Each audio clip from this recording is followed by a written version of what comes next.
जय हिंद दोस्तों। आज हम लोग रमेश सिंह के बुक को जो अर्थशास्त्र की परिभाषा को हम लोग बेहतरीन कॉन्सेप्ट के द्वारा हम लोग सीखेंगे और यह यूपीएससी के लिए जो रमेश सिंह का बेहतरीन बुक जो माना जाता है, आज हम लोग पहला अध्याय को चालू किए हैं। तो देखिए कि अर्थशास्त्र का परिभाषा और ये हमारे जीवन में किस तरह से प्रभाव पर चीज को समझेंगे कि किस आधार पर भी है।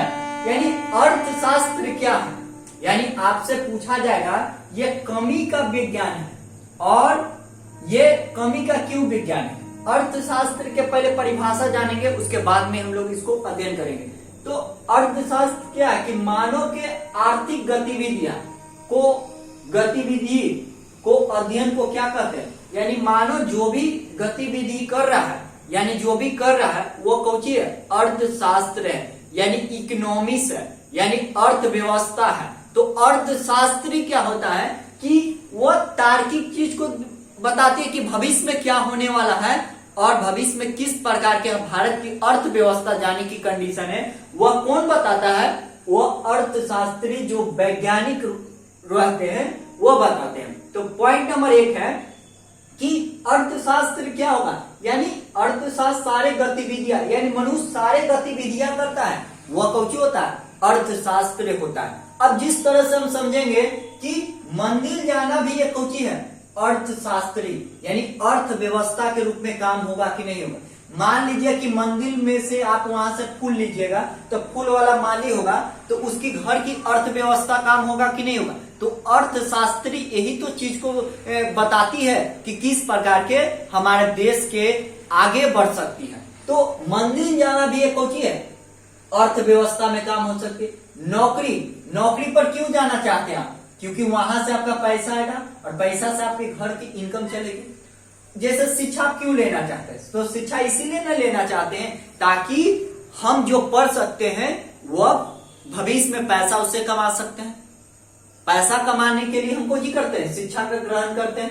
ये इसीलिए हमें क्या है, तो मानव की सारी गतिविधियां, यानी बाजार भी जाना एक अर्थशास्त्री हो जाएगा, अर्थव्यवस्था होगा, यानी अर्थशास्त्री ये वैज्ञानिक ये दिमाग लगाए कि भारत की अर्थव्यवस्था किस प्रकार के चले।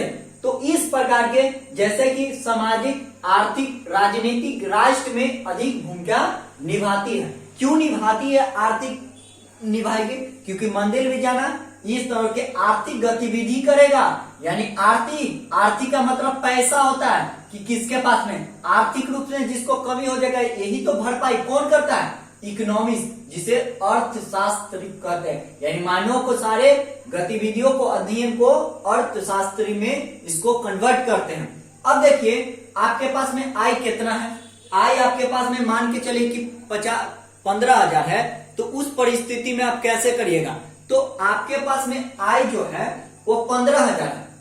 तो आय जो कमाए, जो पैसा आपके पास में मंथली है, वो तो आपके पास में कितना है, 15,000 है। तो 15,000 में कुछ पैसा के व्यय भी तो करिएगा, यानी खर्च भी करिएगा ना।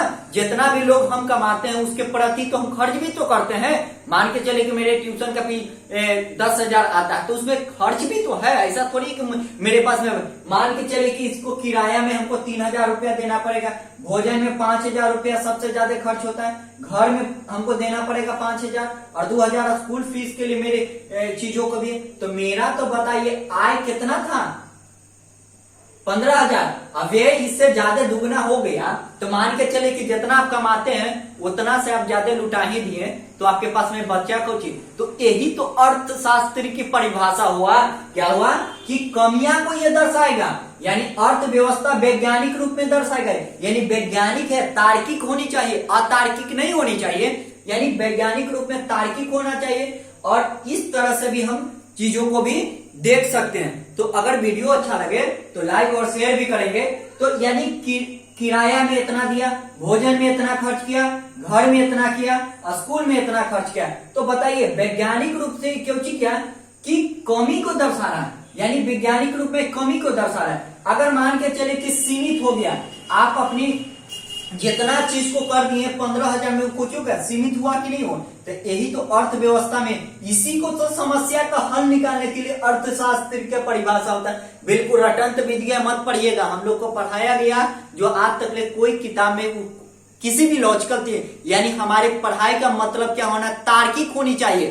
तार्किक विचारों को हम अध्ययन करके उसी को अर्थशास्त्र की परिभाषा देते हैं। तो निरासान होता है और तुच्छ होता है, समस्या के ही लेता है। यानी अर्थव्यवस्था आपका हमेशा समस्या लेके आया है और इस समस्या का हल कौन निकाल के दे सकता है, अर्थशास्त्री दे सकता है, जो हमारे अर्थव्यवस्था में काम हो सकता है। तो क्या मेरी बात को समझ पाए कि इस तरह से हमारे पास में अर्थव्यवस्था में इस चीजों को भी समस्या का हल, यानी सारे समस्या का हल एक ही मात्र उद्देश्य हो सकता है कि चीजों को किस प्रकार के रिप्रेजेंट कर सकते हैं। और आपके सामने एक प्रश्न होगा कि चीज असफलता में भी अर्थशास्त्री दिमाग लगे, जैसे भारत की अर्थव्यवस्था को किस प्रकार के करना चाहिए, अभी मानव संसाधन में किस प्रकार के, आप अपने पैसा कहां पर मैं खर्च करना चाहता, तो बेटा पर कहां पर मैं शिक्षा पर कमी खर्च करना चाहता, ताकि वो इंजीनियर बन सके, ताकि अर्थव्यवस्था में उसकी घर की अर्थव्यवस्था अच्छा हो सके।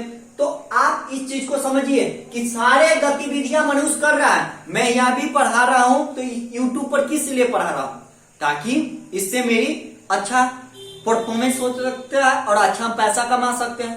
पैसा सभी के कमाने की इच्छा होता है, ऐसा बात नहीं है, जो ऐसा नहीं बोलते हैं वो कैलाश पर्वत पर है, समझ में। तो हमारे पास में एक प्रश्न है जो अर्थशास्त्र की सार्वभौमिकता की परिभाषा करके ये कौन कौन सी बात होता है, यानी परिभाषा करें, यानी अर्थशास्त्र क्या है परिभाषा करें, इसकी बाधा क्या क्या है जो अर्थव्यवस्था में हमारे पास में योगदान देती है। तो आप सभी को समझ में आया होगा। अगर किसी भी कहीं पर भी नहीं समझ में आए तो आप हमें कमेंट के द्वारा बता सकते हैं, ताकि इस समस्या का हम हल करके आपको, और ये प्रश्न हमें आप कमेंट में बताएंगे। बहुत बहुत धन्यवाद। अगर वीडियो अच्छा लगे तो लाइक शेयर जरूर करें।